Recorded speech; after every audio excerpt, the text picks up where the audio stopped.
आज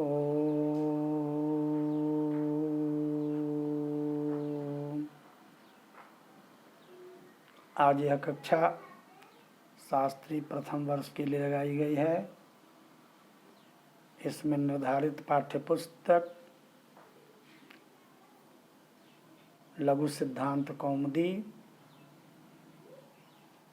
अनिवार्य प्रथम पत्र में निर्धारित है, जिसका संधि समास और कारक प्रकरण विशेष रूप से पढ़ना है। आज हम लोग अव्ययी भाव समास पढ़ने के लिए उपस्थित हुए हैं। आज का सूत्र है तृतीया सप्तम्योर बहुलम। तृतीया सप्तम्योर बहुलम कहते हैं अदंतात अव्ययी भावात तृतीया सप्तम्योर बहुलम अम भाव स्यात्। अर्थात अदंत अव्ययी भाव से परे, अदंत अव्ययी भाव से परे यदि तृतीया विभक्ति या सप्तमी विभक्ति लाई जाती हो तो उस तृतीया और सप्तमी विभक्ति के स्थान में अम भाव विकल्प से होता है। अम भाव हो भी सकेगा और नहीं तो नहीं भी होगा, अम भाव विकल्प से होगा, ये बतलाते हैं। जैसे उपकृष्णम, यहाँ देखिए उपकृष्णम शब्द बनाए, विग्रह करते हैं कृष्णस्य समीपम। कृष्णस्य समीपम यह लौकिक विग्रह है। कृष्ण अंग समीप उप, कृष्ण अंगस उप यह अलौकिक विग्रह है। इस स्थिति में अव्यम विभक्ति, ये जो सूत्र है, इसके द्वारा अव्यय पद का समीप अर्थ में समास किया जाता है।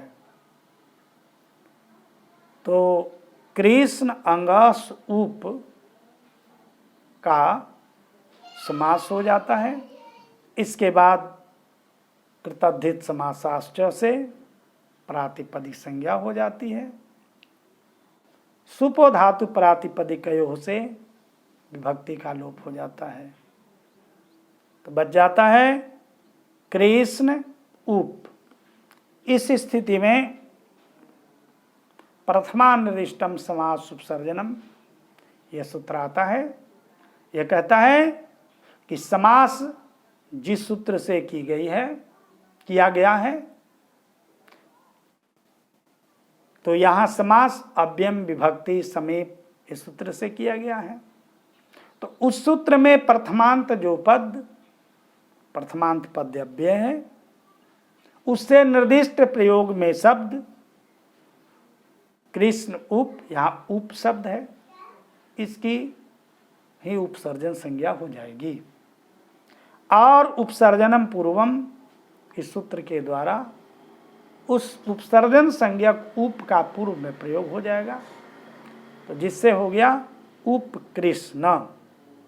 इसके बाद एक देशस्य विकृतमनन्यवत्, इस सिद्धांत के अनुसार पूर्व प्रातिपदिक के आधार पर इंज्ञा प्रातिपदिकात, इस सूत्र के अनुसार तृतीया एक वचन की विवक्षा में टा विभक्ति लाते हैं।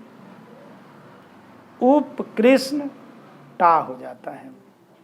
अब टा हो जाने के बाद में यहाँ चूँकि अव्ययी भावश्च से अव्यय संज्ञा हो जाएगी, अव्यादाप सुपः से लोप होने लगेगा।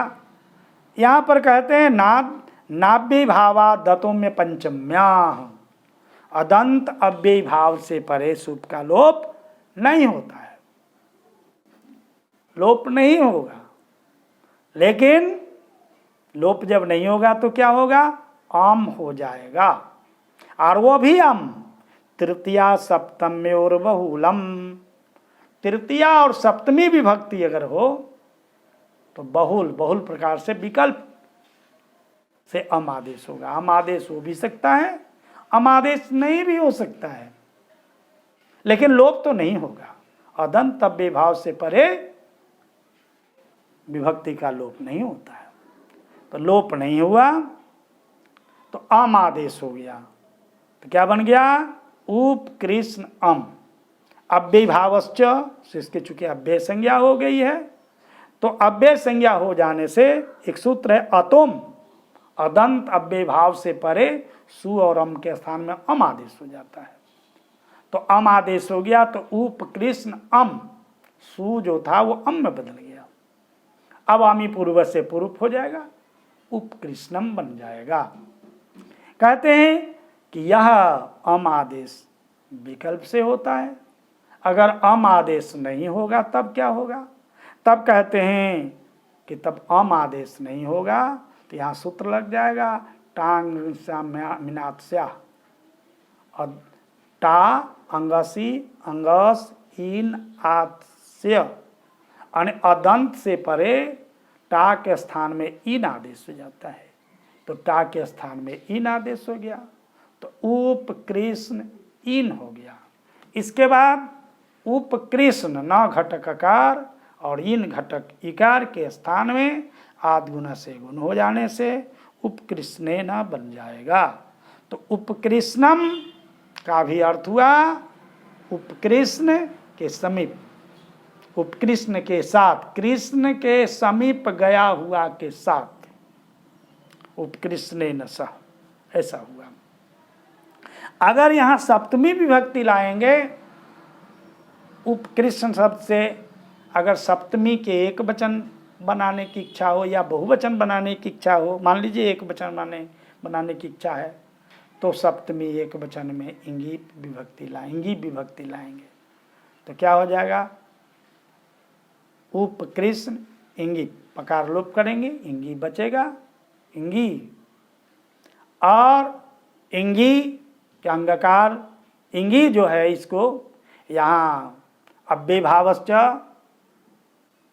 से अव्यय संज्ञा हो गई, अव्यय संज्ञा हो जाने से अव्यय भावश्च, ये अव्यादाप सुपह से सुप के लोप की प्राप्ति हो गई, क्योंकि अव्यय से परे सुप का लोप होता है।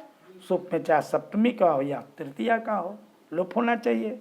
उसको नाव्यय भावा दतों में पंचम्या कहता है, नहीं सब जगह लोप हो, लेकिन अदंत अव्यय भाव जब हो तो वहाँ सुप विभक्ति का लोप नहीं हो, बल्कि अम आदेश हो जाए। और उसमें भी सप्तमी अगर हो, तृतीया हो, तो विकल्प से अम आदेश हो, तो अम आदेश हो गया, तो उपकृष्ण अम, उपकृष्ण अम हो जाएगा। अम को अमी पूर्व से पूर्व कर देंगे, उपकृष्णम बन जाएगा। और अगर अम आदेश नहीं होगा तब क्या होगा? उपकृष्ण ई अंगालोप हो जाएगा, और उपकृष्ण न का आकार और ई दोनों के स्थान में आद्गुण से गुण हो करके उपकृष्णे बन जाएगा। इस तरह से उपकृष्णम और उपकृष्णे ये दोनों रूप संपन्न होता है। उसी तरह से अगला है मद्राणाम समृद्धि। मद्राणाम समृद्धि यह लौकिक विग्रह है। मद्र आम सु यह अलौकिक विग्रह हुआ। इस स्थिति में अव्ययम विभक्ति समीप समृद्धि विद्यार्थाभाव अत्यय शब्द संप्रति ये सूत्र जो है उससे समास होने के बाद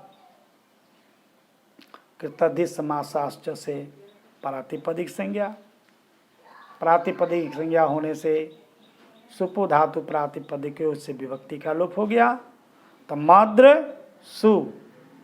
इसके बाद सु का ये सु जो है अव्यय, उसकी प्रथमानिर्दिष्टम समास उपसर्जनम इस सूत्र के द्वारा उपसर्जन संज्ञा हो जाती है, और उपसर्जनम पूर्वम इससे पूर्व प्रयोग हो जाता है, तो सु मद्र हो जाता है। इसके बाद प्रथमा एक वचन की विवक्षा में सुविभक्ति लाते हैं, सुमद्र सु होता है।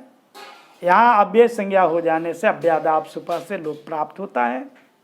लेकिन नाभ्य भावाद्वतु में पंचम्या ये सूत्र रोक देता है। इसके बाद सु के स्थान में अमादेश भी कर देता है। कहता है कि अदंत अव्यय भाव से परे सु का लोप नहीं होता है बल्कि अमादेश हो जाता है। तो सुमद्र अम हो गया। अब अमी पूर्व से पूर्व करते हैं, सुमद्रम बन जाता है। इस तरह से बहुत सारे उदाहरण बनते हैं।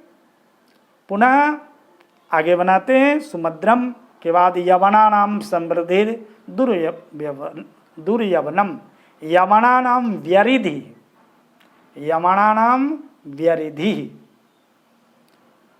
यवन आम दूर। इस अलौकिक विग्रह की स्थिति में अव्ययम विभक्ति सूत्र से समास संज्ञा और कृतद्धित समासाश्य से प्रातिपदी संज्ञा और सुपो धातु प्रातिपदियों से विभक्ति का लोप। इसके बाद यवन दूर बचता है। दूर की प्रथमानिष्टम समास उपसर्जनम, इस सूत्र से उपसर्जन संज्ञा हो जाती है। उपसर्जनम पूर्वम, इस सूत्र से पूर्व प्रयोग होता है तो दूर यवन बनता है। इसके बाद प्रथमा एक वचन की विवक्षा में पूर्व प्रातिपदिक के आधार पर सुविभक्ति लाते हैं। दुर्यवन सु, सु का यहाँ अव्यय भावश्च से अव्यय संज्ञा करने के बाद अव्यादाप सुपा से लोप होने की स्थिति में नाव्य भावादतों में पंचम्या सूत्र निषेध करता है। निषेध होने पर दुर्यवन अम बचता है। अमी पूर्व से पूर्व करते हैं, दुर्यवनम बन जाता है। इस तरह से दुर्यवनम आदि प्रयोग सिद्ध होते हैं। पुनः अगली कक्षा में मिलेंगे। ओ